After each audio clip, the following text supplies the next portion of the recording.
Good day to one and all. We've gathered here today to be a part of learnings from ADA. As of today, this is day 2 of our gathering or as part of the Diabetes Week. As the name suggests, this session aims a larger reach and to benefit those who were unable to be a part of this prestigious forum. The medical community has responded very positively to this initiative. We have nearly 4,000 registrations for this event. So that's proof enough to show the enthusiasm. So without taking much of your precious time, I'd like to call upon Dr. Amit Gupta to welcome the audience and to share the welcome address. Sir, over to you. Thank you, Uma. And I would like to welcome all the attendees who have joined here on behalf of Diabetes India as well as IDF Southeast Asia. And we are thankful to Dr. Azad Khan, who is currently the chair of IDF Southeast Asia, Dr. S.R. Arvind, president of Diabetes India, and Dr. Bansi Sadhu, who is currently the chair-elect of IDF Southeast Asia, as well as the secretary of Diabetes India. And myself, Dr. Amit, I'm joint secretary of Diabetes India. So, as you all know that recently, just last week, the ADA 84th scientific session, they concluded in Orlando. And many of the faculties like Dr. Supratik, who is here, Dr. Noel, who is here, we were all at Orlando, and we thought that it would be nice if we can bring some of the updates from the ADA and discuss with our colleagues back home.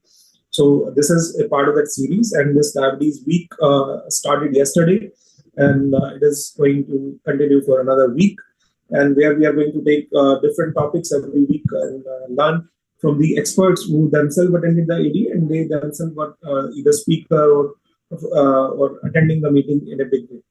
So for that, for today's session, we have with us Dr. Supratik Bhattacharya, who is our moderator, Dr. Noel Baringo, who is from the Florida International University, and Dr. Anuj Maheshwari, you all know, the governor of American College of Physicians India chapter. So with this, I would hand it over to Supratik to introduce Dr. Noel, and then we can start with the proceedings. Thank you, everyone, for joining. Right. Thank you, Dr. Amit, for setting the context of the meeting. And may I please request RX team to put the introduction slide up? So it's our absolute pleasure and privilege to have on board Dr. Noel.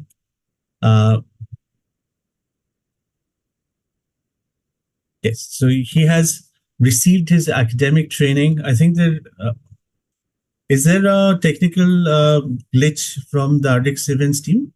Can you see the screen properly now? All right, perfect. So Dr. Noel has received his academic training at University of Kuopio, Finland, and Karolinska Institute, Sweden, and University of Zurich, Switzerland, and he had done his MD in 1999, Master in Public Health in 2001, PhD in 2006. He's been an adjunct professor in public health at University of Helsinki 2009, and his research interests are prevention and control of hypertension, diabetes, cardiovascular, or PAHO, the Ministry of Health of Argentina, Colombia, and Paraguay. He has published more than 140 scientific publications in peer-reviewed journals and 3 book chapters. Currently, Dr. Noel also works as an associate professor at Herbert Wertheim College of Medicine, Florida International University in US. And he's the current chair of the Faculty Senate. So once again, it's an absolute pleasure and privilege to invite you for this webinar. Over to Dr. Noel, please. Thank you.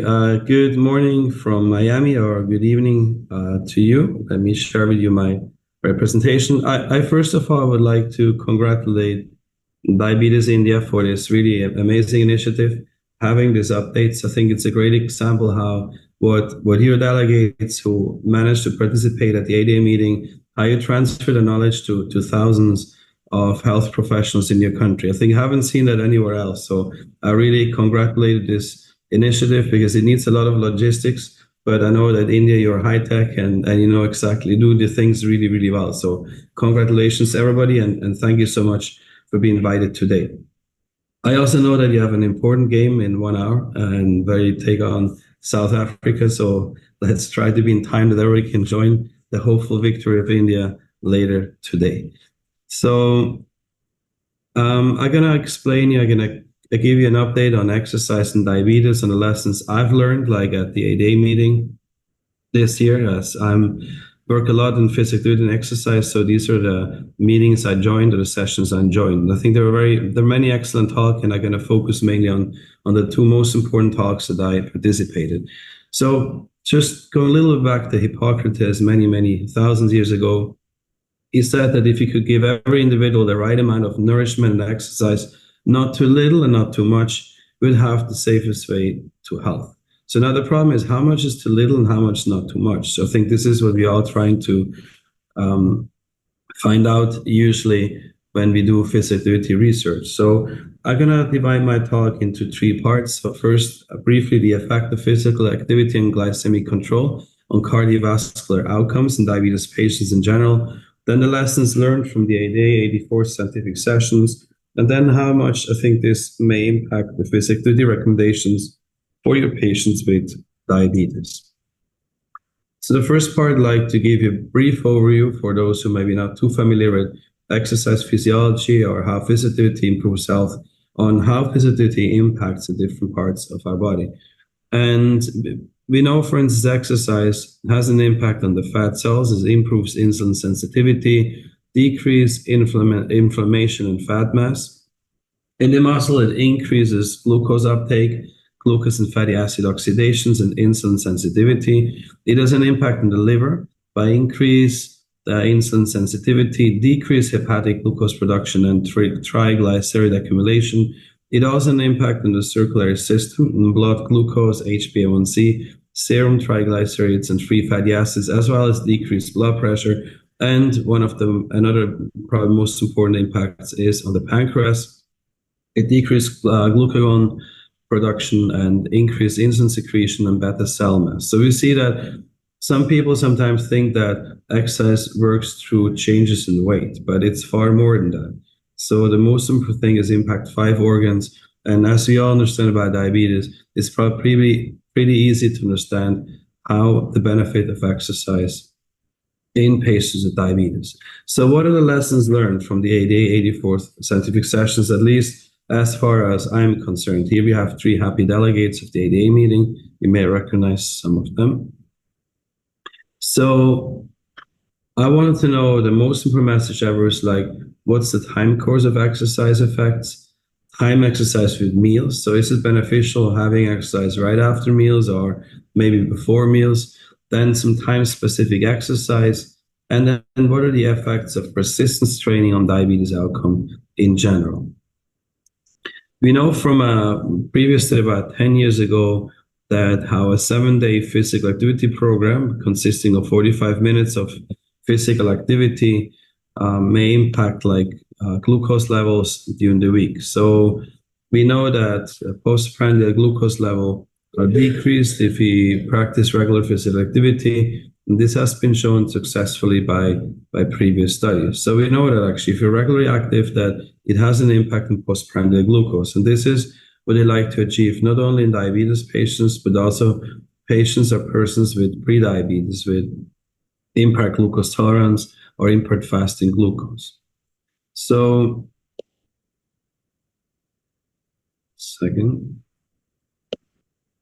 So a sample access schedule, considering that the physical activity recommendations are 150 minutes of moderate intensity physical activity per week. So we could imagine as 2 schedules, considering that there should not be more than 2 free days in the week. So we shouldn't leave 3 days without exercise. We can leave 2 days without exercise, but not more than 2. So potential schedule could be like schedule A, we do 50 minutes of physical activity on Monday, 50 minutes on Wednesday, 50 on Friday. We have 2 days off the weekend, and we have Tuesday and Thursday off. Another way how to distribute the 150 minutes of physical activity per week is like having every day from Monday to Friday, 30 minutes of physical activity.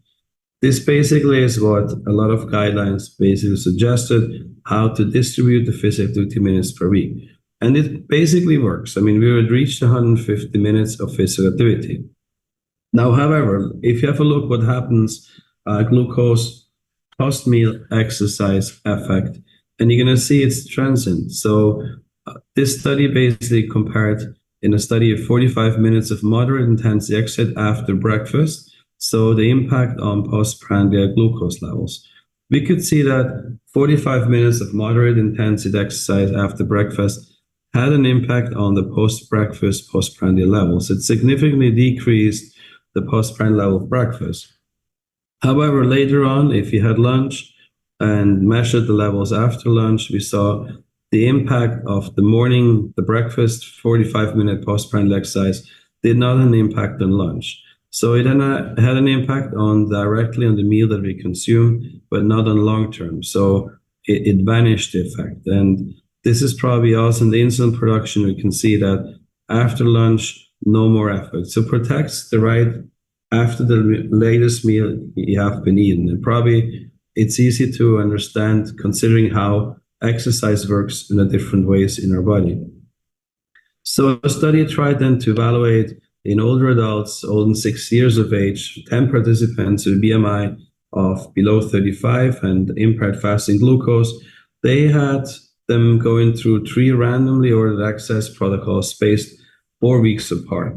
So they want to know what will be your postprandial level 15-minute walk after each meal, so breakfast, lunch, and dinner, or for instance, a 45-minute 2-hour post-meal walk in the morning, or a 45-minute walk 2 hours after the meal in the afternoon. They want to see whether there are any differences in postprandial levels. So what they first showed is that the 3 times 50-minute post-meal had a big impact. These are the control days in gray, and in black are the exercise day. So they saw a reduction of postprandial glucose 3 hours after lunch and 3 hours after dinner that persisted with the 3 times 50-minute post-meal walks. The 45-minute walk at 10:30 in the morning had a reduction in glucose, however, had no impact afterwards, the 45 minutes at 4:30. For the postprandial 3-hour glucose level post-dinner, actually was observed naturally the morning walk didn't have any impact anymore on the dinner. And the most important thing is that the 3 times 50-minute post-meal values, they decreased. So they showed an impact, a positive impact if you practice after every meal 15 minutes. When they compared the 24-hour average glucose level, they saw that 45 minutes at 10:30 decreased your average glucose level. So it had somehow an impact on the 24-hour average glucose levels. The 45-minute walk at 4:30 in the afternoon did not have an impact. However, the biggest impact or changes were seen that if you practice 3 times 15 minutes post-meal walks after your lunch. So they concluded that both sustained morning walking and post-meal walking significantly improved 24-hour glycemic control compared to the control days. And they also stated that post-meal walking was significantly more effective than 45 minutes of sustained morning or afternoon walking in lowering the 3-hour post-dinner glucose between the control and experimental days. So this is probably one of the most important messages I learned at the meeting. So coming back to our sample exercise schedule, so we could, for instance, decide, all right, let's do 45 minutes, 3 times 50 minutes post-meal walks from Monday till Friday. So after every meal, we're going to go walk 15 minutes, and this is definitely going to have an impact on our postprandial values or 24-hour glucose values, and probably going to be have the most important impact on our patients' glucose levels. Again, Saturday, Sunday, you're going to have free. You can do whatever you want, but it will be sufficient having Monday to Friday. However, if you use this schedule, then we're going to end up with 225 minutes of moderate intensity physical activity. It's more than 150 recommended, but it's the healthier choice. If you still want to go back to the 150 level, we could maybe do this. We could have post-meal brisk walk at least twice per day. So we can have them after breakfast, as the breakfast post-meal walk apparently is better than the later walk, and maybe the other one after lunch, or then you can choose after dinner. So with this regime or this schedule, we would end up with 150 minutes of moderate intensity physical activity per week, and we're still going to have a positive impact. So it's probably a good idea to split the 30 minutes daily physical activity into 2 different boosts of 50 minutes after the meals to improve the benefit in our metabolism.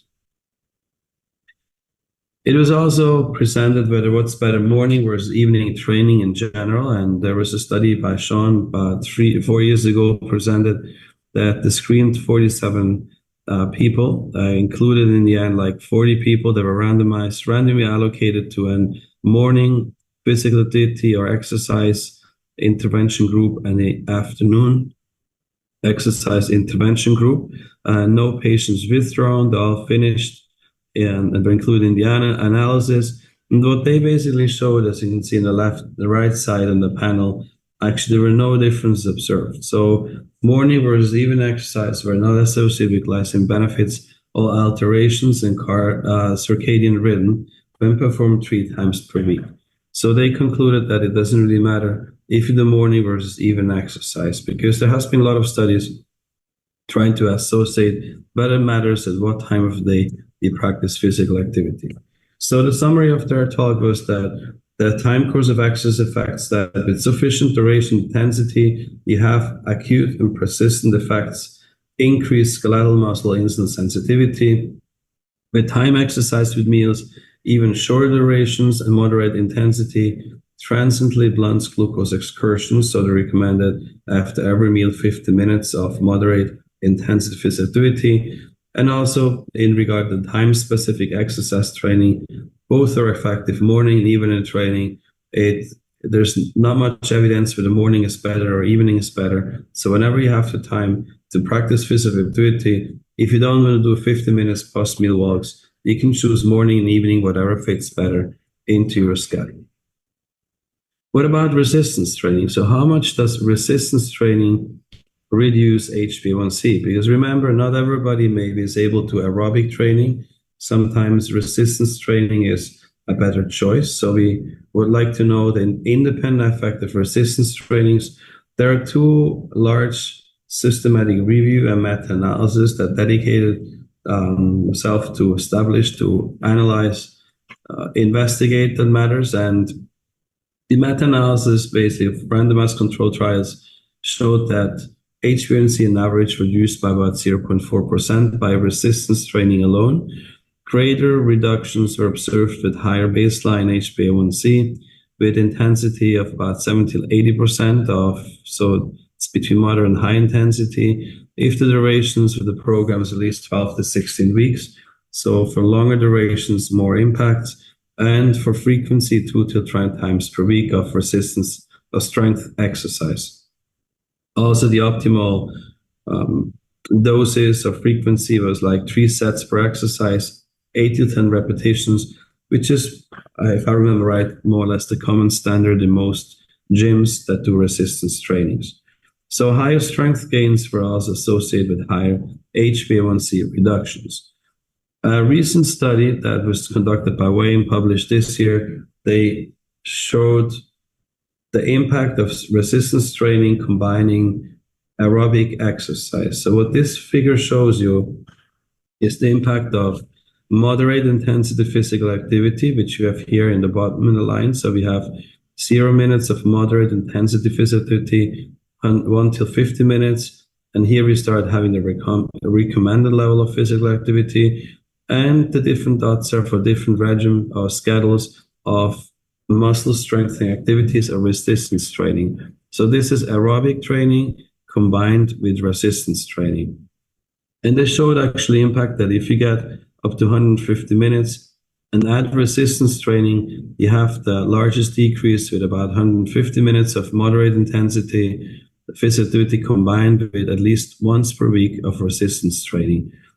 Reductions also found in rigor mortality for 2, 3, or 4 times. But you see, when you add it the 4th time, the 4th day, it does not have that much additional benefit. Even once per week resistance training has a big impact on all-cause mortality when combined with moderate intensity physical activity. The 0 times, if you do not have any physical activity, aerobic activity, and do strength training, there is no benefit of strength training alone in regard to all-cause mortality. So it has to be combined with moderate intensity physical activity. A similar pattern was observed with those who have vigorous physical activity. You can tell your patients that moderate physical activity is when you can talk with someone, when you go jogging or walking, but you cannot sing anymore. If you can't sing and talk, then it's more or less a vigorous level of physical activity. But a very similar picture showed that the biggest benefit of those between 75 minutes and 150 vigorous physical activity, which is the recommendation in regard to intensity, and combined with at least once per week resistance training. So these are the biggest benefit observed. So putting this all together, so how does the physical activity recommendations maybe change or updated or benefit from what I've shown? First of all, the current evidence still regular aerobic exercise training improves glycemic management in your diabetes patients. High intensity resistance exercise training has greater benefits than low to moderate intensity resistance training.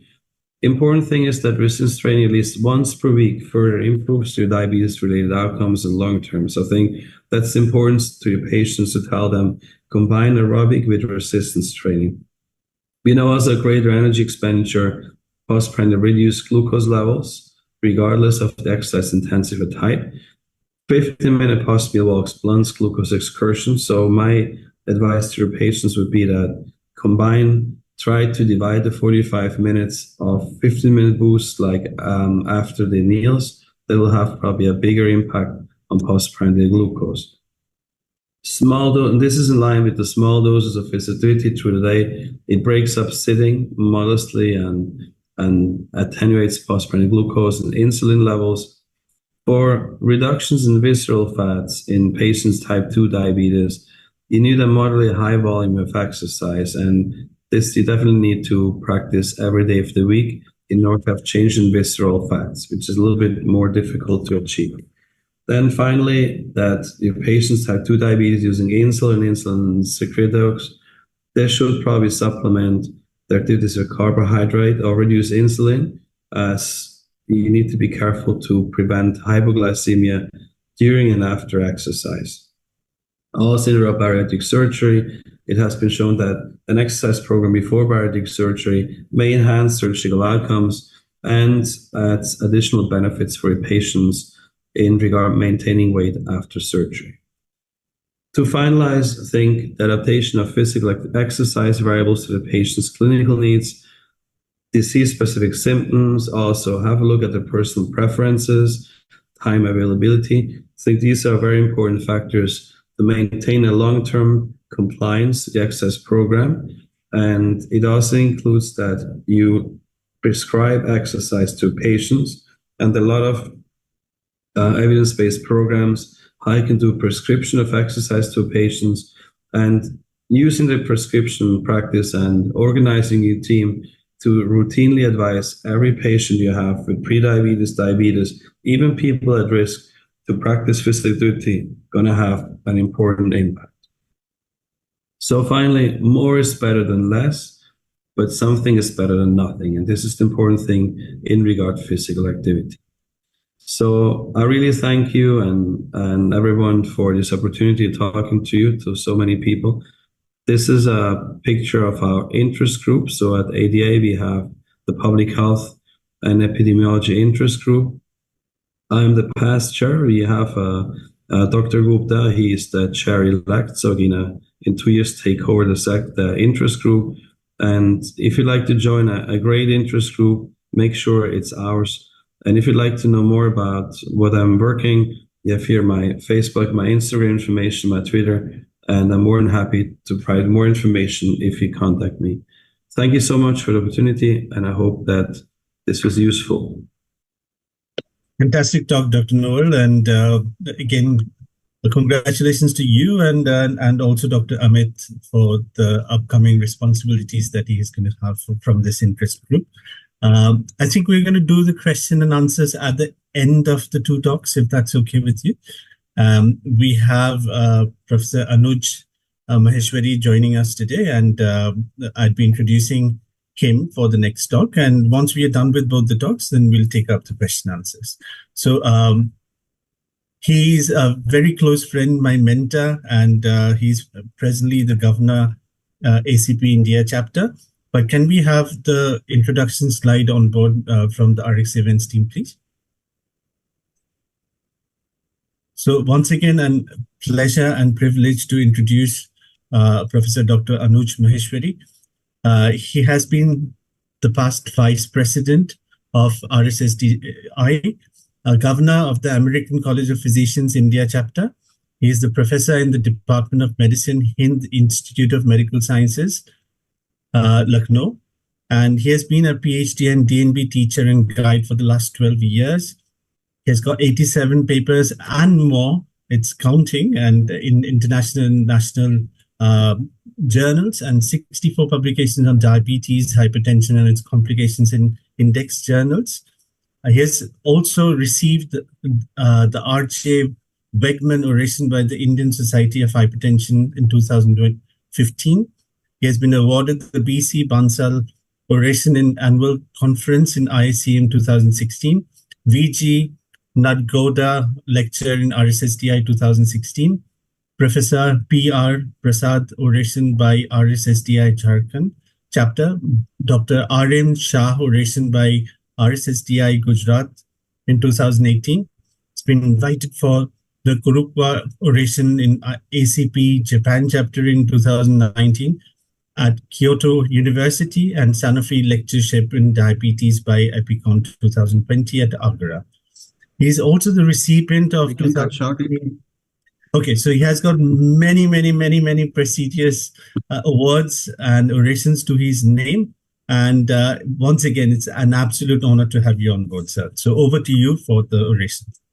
Thank you. Thank you, Supratik, for the kind introduction and kind words for me. Thank you, Amit, for including me in today's program. And thanks, Dr. Bansi, for always being very kind and very caring. I'm sharing my slides.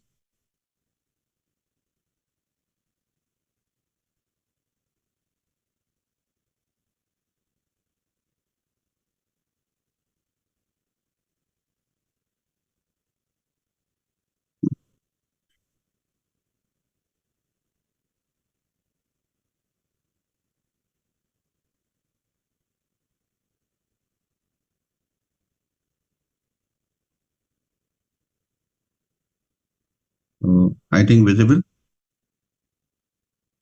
Yes, it's visible, sir. All you need to do is make it full screen. Yes. So is it visible? Yes, perfect. Thank you. So it's really going to be a pleasure to discuss few of the learning which we could recollected from the ADA recently concluded ADA conference, hypertension and lipids. I have been given this part. So I shall be telling you few very interesting studies which has been discussed there and have been presented there.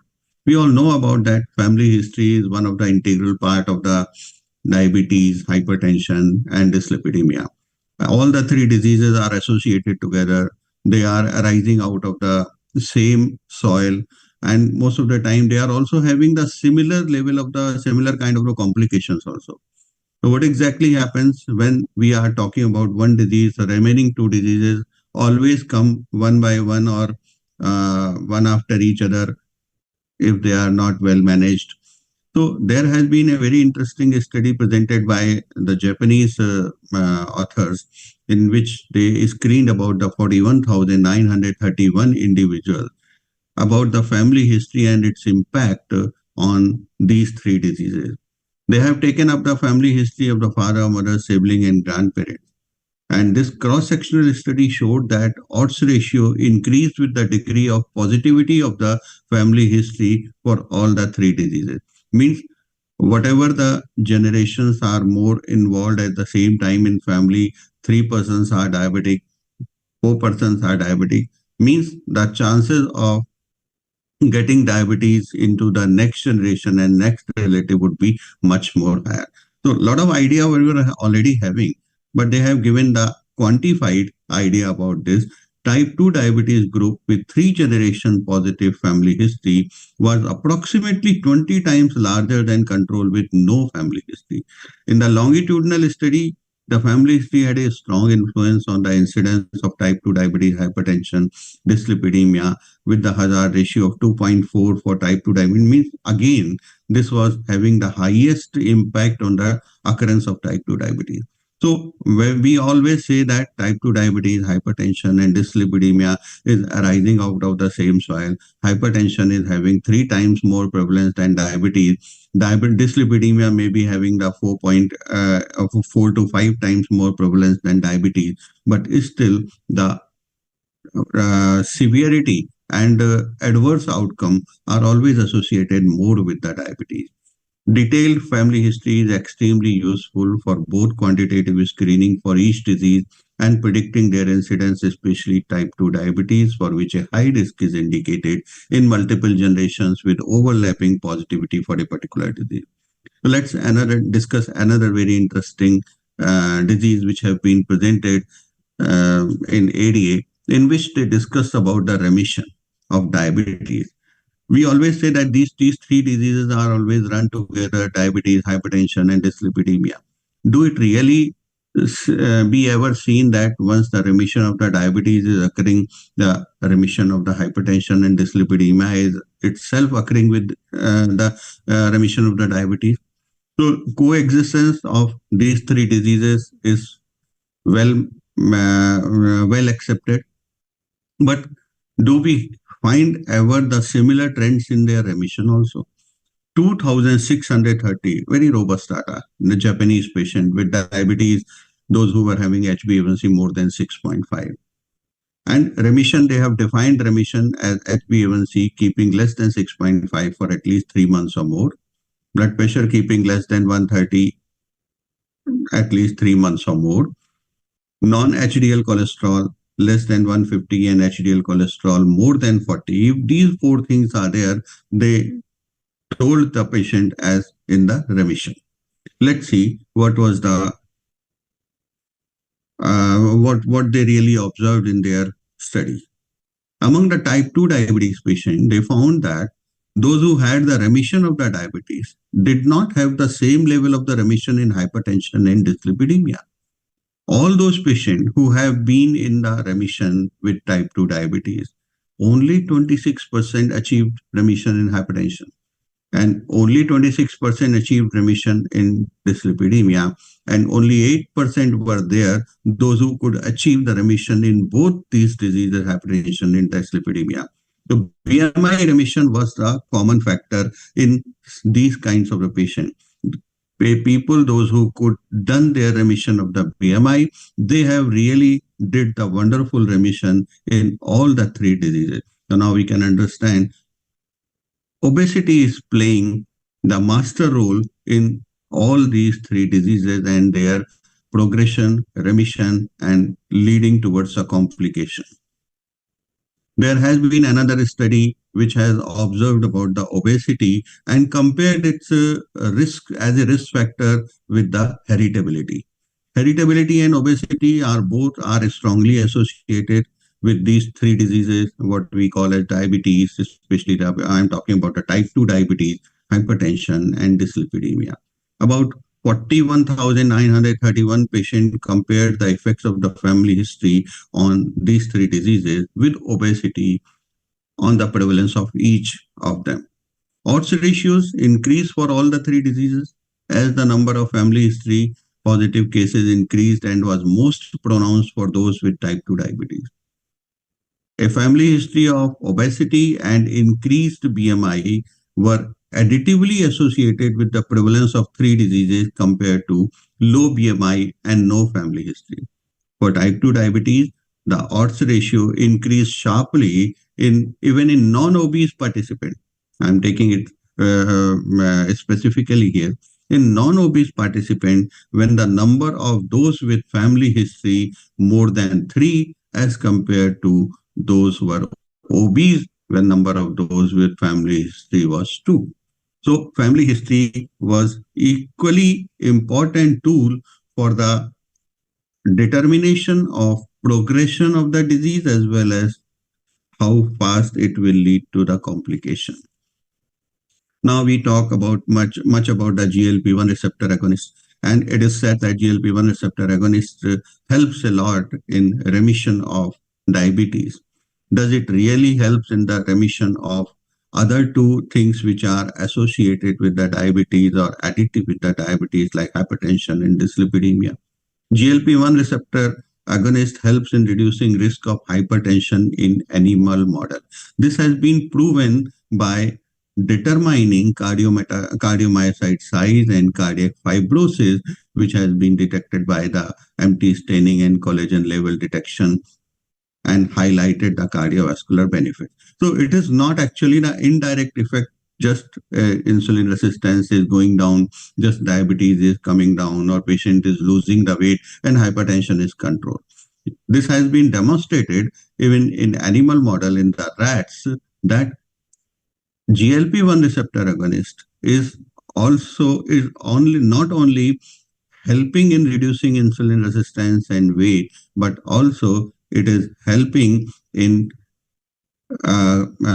cardiomyocyte size reduction and reducing in the cardiac fibrosis, to which it is most beneficial for the cardioprotection. And its cardioprotective effect has been compared with simultaneously in another arm, the tirzepatide, and tirzepatide has been taken as a control in the study. It has been found that GLP-1 receptor agonist has more potent cardioprotective effect as compared to the tirzepatide in hypertension-mediated cardiac damage. So this is a very important information what we could really achieve from this ADA. Of course, we all know about the beneficial effects of the finerenone. It has been recently introduced in our armamentarium or in our tools of the diabetes management, management, in which we can reduce the progression towards the kidney disease in a patient of the diabetes. In per se, it does not act directly on the diabetes, but it helps in reduction the complication. What is seen here? This was the Indian study. In Indian population, about in 84 number of the patient, 42 has been given the finerenone, and remaining 42 has been given the other alternative for control of the blood pressure. What we could see, these 84 patients, those who were having the resistant hypertension, finerenone brought significant decrease in the systolic blood pressure from 22 to 12 mm of mercury, which was a significant p-value, and diastolic blood pressure also from 12 versus 4 mm in 2 months of the treatment. 10 milligram of the finerenone, 2 months, it brought down the significant drop in the systolic as well as in the diastolic blood pressure in resistant hypertension. The more important in the resistant hypertension. Resistant hypertension means the people were already taking the 3 medications in their full doses. 78% patients in finerenone arm and 46% patients in alternative arm were found to be controlled, keeping their blood pressure less than 130/80. So this is again a very significant, highly significant, because these 46%, those who were using the alternative arm, they were also using the antihypertensive medication, but that medication was not that much effective as the finerenone was, almost double effective, you can say. Double number of the patient could get the remission of the hypertension. So conclusion, 10 milligram finerenone was effective in reducing BP up to optimal level in type 2 diabetes Indian patient with resistant hypertension, well tolerated, no significant concern of the change in potassium level. So similarly, another very interesting work has been presented in ADA, in which it has been shown whether bariatric surgery had an impact on hypertension and diabetic kidney disease in patients with type 2 diabetes. We all know that it works on the type 2 diabetes, it works on the obesity, but does it really work on the hypertension, and can it really reduce the progression towards the diabetic kidney disease? For that purpose, the researchers has used the pigment epithelium derived factors at baseline. It predicts onset of the severe albuminuria and hypertension over the 15 years. This pigment epithelium derived factor has been found decreased after the bariatric surgery when the follow-up has been done at 6 months. In due course of the action up to 5 years, shown durable attenuation of the plasma level of the pigment epithelium-derived factors after metabolic bariatric surgery. And this PEDF is a protein which is strongly associated with the risk of severe albuminuria and hypertension in patients with diabetes, especially the type 2 diabetes, even in their young age. And this PEDF is implicated in endothelial dysfunction and vascular damage, though impaired angiogenesis and endothelial repair mechanism were there. So we all know that endothelial dysfunction is the first step of atherosclerosis or cardiovascular adverse outcome, what starts about 10 to 15 years of the diagnosis, 10 to 15 years before the occurrence of the diabetes or diagnosis of the type 2 diabetes. So another study in which it has been seen whether the blood pressure variability or sudden rise of the blood pressure is having any say on the and whether it is associated with the catecholamine blood pressure surge. It has been checked through the carotid baroreceptor magnetic stimulation, which increased actually the nitroprusside vasodilator effect that acts as a nitric oxide donor, suggesting baroreflex to improve vessel sensitivity to nitric oxide mediated dilation, which is impaired in the diabetes, being a new physiology with blood pressure buffering results. That's why in most of the time, it becomes very difficult to treat hypertension in patients with diabetes. Rising blood pressure variability suggested to be a diagnostic tool for diabetics, especially for the diabetic susceptibility to morning surges, which is linked with the major macrovascular event. In morning surge of the catecholamine, which is actually responsible for macrovascular events which are occurring in the early morning, maybe stroke, maybe MI, occurring together with the sudden rise of the blood pressure. Let's few words about the lipid learning in ADA. Miami Heart Study insights has been presented there, in which it was seen that nearly 1 in every 3 individuals with diabetes, even they are having the coronary artery calcium score 0, had coronary plaque, and 3% had stenosis. More than 50%, however, no follow-up data available. What if no CSE on CT? Coronary artery calcification is not there. Do we really treat them for dyslipidemia, for the statin with the statin?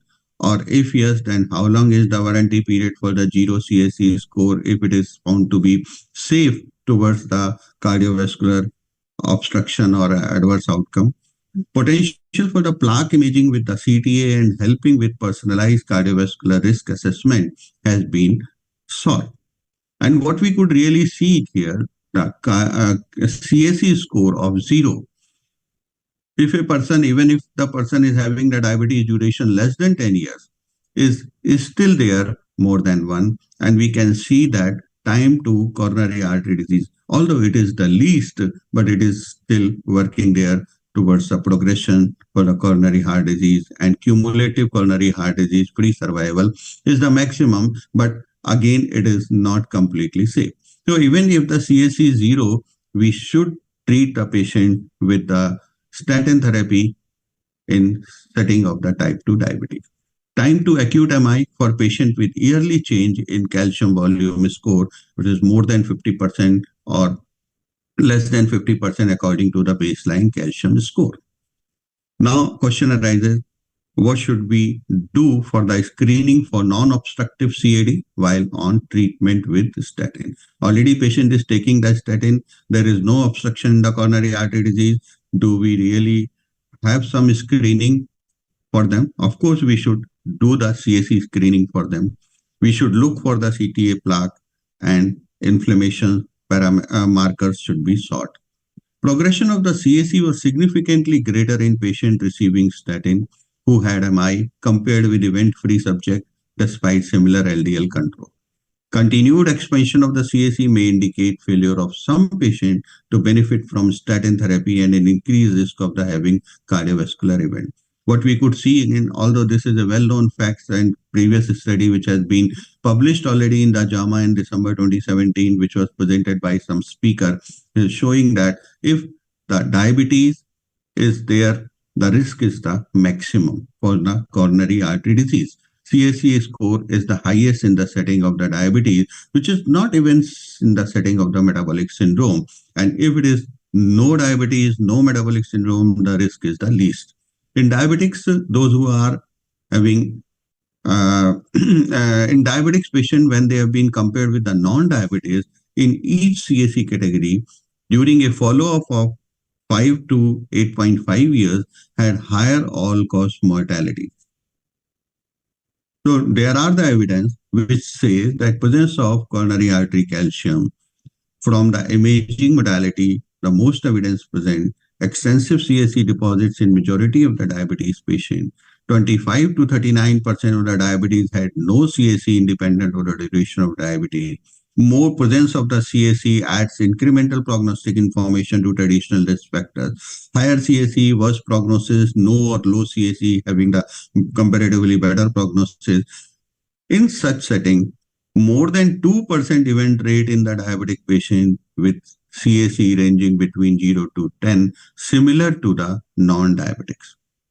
So, detection of the silent myocardial ischemia in asymptomatic diabetic subjects is again a very, very tricky thing. Most of the diabetic patients get the silent MI and they remain asymptomatic all the time. Even if they develop MI, they don't develop any symptom. 1,123 patients with type 2 diabetes of the age 50 to 75 years, 5 years follow-up has been done in 2 arms. In one arm, they have been kept on the stress testing, and the arm they have not been done the stress testing. Silent ischemia identified in more than 113 patients, it was 22%. Moderate or large perfusion defects were present in 33 patients. In total population, a low cardiac event rate was noted, which was 2.9% in 4.8 years. No difference in the primary endpoint of the cardiac death or non-fatal MI noted between the two groups. Certain guidelines which says that in presence of the diabetes, cardiorenal and metabolic disease, CAC score, atherosclerotic cardiovascular disease risk are the more important and more reliable tools for the measurement of the risk. So finally, what did we learn? Fewer patients than expected were found to have obstructive disease. There was no outcome benefit from revascularization in the presence of obstructive disease if patient is asymptomatic. Significant improvement in both blood pressure and lipid panel targets, severe achieved among those recommended for aggressive risk factors education. LPA, which is another very important lipid marker, its levels are largely genetically determined. LPA is a causal and independent risk factor for the cardiovascular disease. The basis of the LPA pathogenicity centers on its pro-inflammatory properties largely conferred by preferential QXPL addition. Pharmaceutical approaches in development for the LPA lowering are focused on the inhibition of the production of the LPA, which includes ASO, siRNA, and small molecule. Phase 3 data from the LPA Horizon and Ocean trials will be reported within few years. The relationships between the low levels of the LPA and development of the type 2 diabetes remains an area of ongoing study, as well as the nature of disease in patients with established type 2 diabetes and elevated LPA. This slide I have included in my presentation just to give a clue to the researchers that they have the opportunity to do this work in their country. In next few years, we are coming up with a lot of data which would be related and comparing with the LPA in setting of the type 2 diabetes. So before I close, I must tell this saying which I have seen there. If access to the healthcare is considered a human right, who is considered human enough to have that right? This is really true for our country. Thank you very much for your kind listening. Thank you, Professor Maheshwari, for an excellent update on both the lipids as well as the hypertension from the ADA. And there's a lot of learning that we had. We'll take a small break. I think RX Events wants to run a video. So once we are done with that, we'll take up the question and answers. Continuous glucose monitoring system for all people with diabetes. Easy to apply and comfortable to wear. Real-time glucose monitoring, continuous 3-minute connectivity. Every time I can.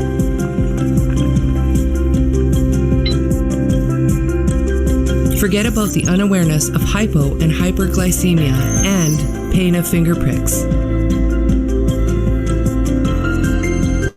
Forget about interference from vitamin C.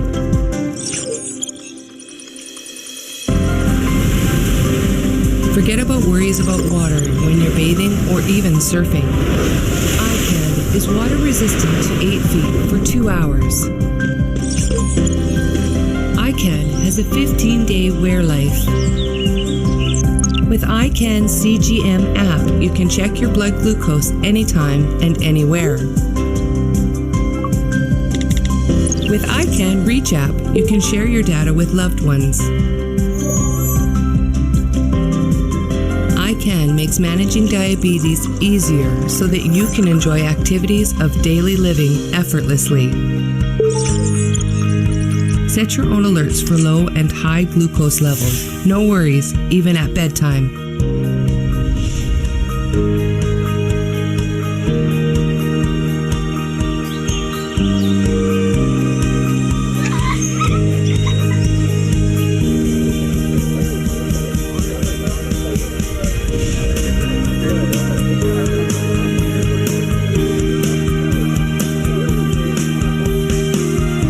iCan provides real-life accuracy.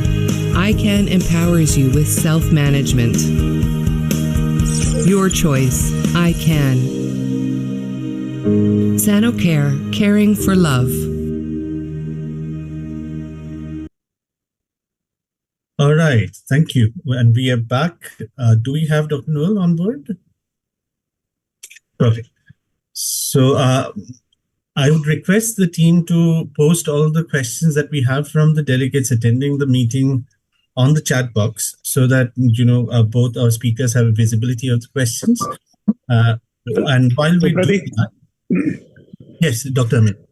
Yeah, first of all, I would like to congratulate both the speakers, Dr. Anuj Maheshwari as well as Dr. Noel, because they have really put in very hard work to gather all the information from the 84th scientific session, and it was a delight to watch both the presentations and very, very informative. And I'm sure all the viewers, they must be having a lot of questions. And I think even an hour is not enough for the discussion which is going to happen, but we will keep it short and simple, and so that, match is also coming up. Many of the people, they will be interested in watching the match also. Congratulations, Ansar, and congratulations, Noel sir, for bringing this very best of the idea at this platform. Very nice talk, Noel, you had done. I started join. Me and Amit are the evidence, because we were knowing that how Anuj, going from one hall to other hall to gather all the information related to hypertension and lipid stock. One very, interesting and less discussed in India is lipoprotein little a. Most of the time, physicians, they don't understand the importance of it, as you are also the part of Lipid Association of India. And the second is, should it be done once in a lifetime or should we repeat it? At present, we don't have anything to treat it except the newer monoclonal antibodies which are available now to us. And is it for Asian, is it very more risky if you have a lipoprotein A which is higher? So what is your comments, Anuj, or any data or evidence which is coming from India also? Actually, what I presented today, that was the data what has been presented in ADA. I, in fact, did not try to find the data from the internet, which has already been published in other places. But what the present information is there, ADA speakers has told that we had to get more information about the LPA. What I understand that we were also having this idea that once in a lifetime you can check the LPA. It is not going to change much.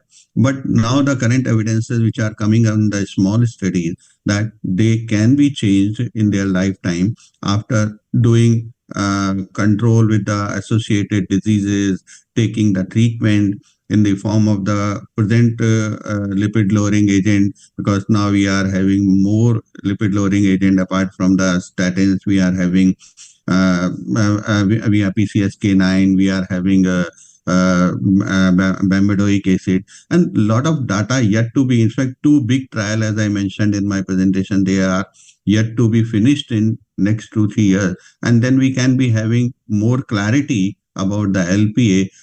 And no doubt, this is more detrimental factor for the Asian Indian population, but we could get the more information after finishing these trials. In the meantime, I wish that we Indian can start some study. That's why I put that slide in my presentation. I wish that researchers in our country can start multicentric study regarding comparing the type 2 diabetes as an LPA level, and we can also come out with our own data.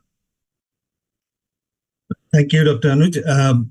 May I now ask a question to Dr. Noel? So, there has been a lot of talk about this soleus muscle push-up, Does it really help in type 2 diabetes for those who are relatively sedentary, they're not getting time for actually going out and doing some aerobic exercises? All right, thanks. I think if you have a look at the last study showed the biggest benefit is basically achieved by combining aerobic with resistance training. So the study that last one I showed, against doing resistance exercise alone apparently is not sufficient. It has to be combined with at least some minutes of aerobic activity, even if it's 75 minutes. And that's at the moment what the most important studies show. Also, larger cohort studies, observational studies basically show the same, that muscle strength and activity alone, it's very difficult that they have a larger benefit in regard to cardiovascular disease mortality, all-cause mortality, but when combined with aerobic exercise, the resistance training further increases and improves the health-related outcomes. Perfect. So another sort of important thing that we face in our practice is that a lot of people are now glued to their computers. They're having long working hours because of the IT industry. So they complain that they don't have dedicated 15 minutes to spare to go out and walk. So in those scenarios, the short bursts of exercise, maybe like 5 minutes of brisk walking, coming back and sitting in front of the computer, does that help at all at regular intervals? Yes, I mean, the latest studies have shown that the WHO guidelines that you can accumulate minutes. You can have boosts of 5 minutes, 10 minutes is perfectly fine, as long as you get to 150 minutes. And I understand sometimes during work, it's very difficult to do physical activity, but then you can get the boost also in a while to work. Like, for instance, you can leave the car somewhere else or walk in the last few blocks using the stairs when you go to your office. There are a lot of different forms you can get your boost of physical activity, like in your daily work, in the morning, before work. If it's during the work, if companies would understand the importance of having physical activity breaks, that will be great.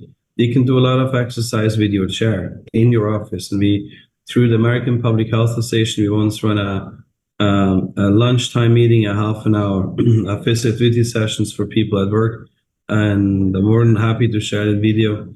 So these are some activities you could do actually at work or while you're working. And I guess you have like coffee breaks at one point, and this can be used maybe to do a physical activity break.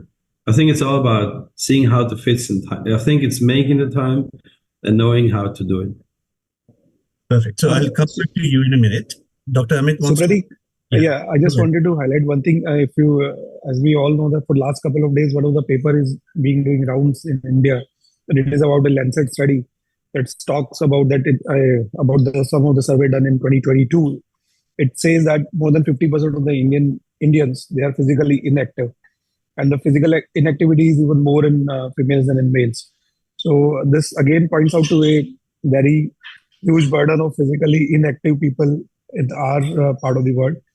So would you like to add anything to that, especially Dr. Anuj Maheshwari sir or Dr. Noel? I think that's a good comment. So population surveys usually tell you that helps to survey like the physicality levels, but I think there are a couple of ways how to improve physicality in the population. You have the population approach that are about physicality guidelines for the countries, facilitating the opportunity, the potential that people can physically be active. This has to be environmental planning.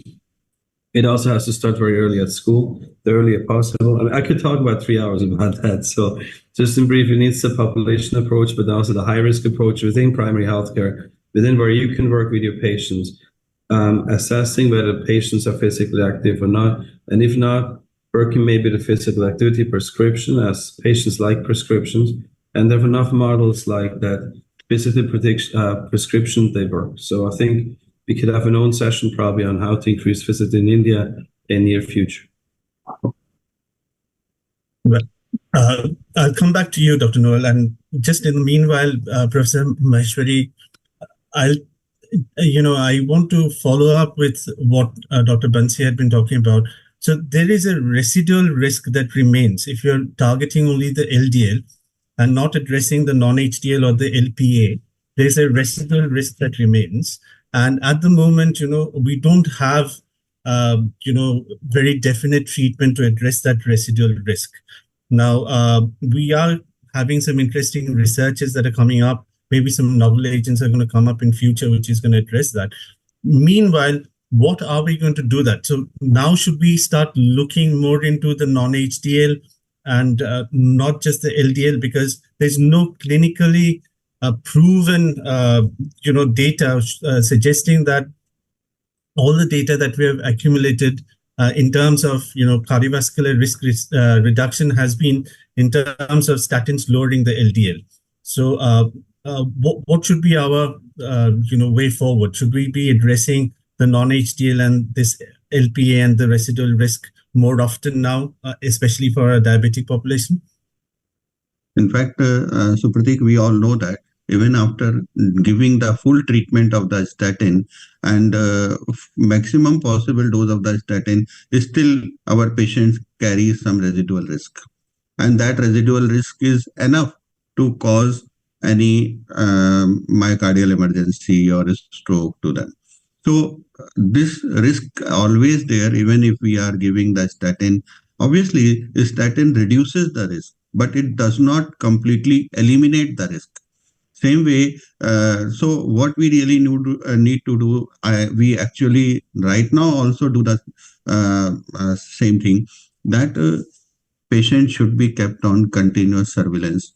Patient should be advised to keep on doing the regular lifestyle modification, continue statin, never stop statin, even if the lipid level is even LDL level is going beyond 30 or below 30.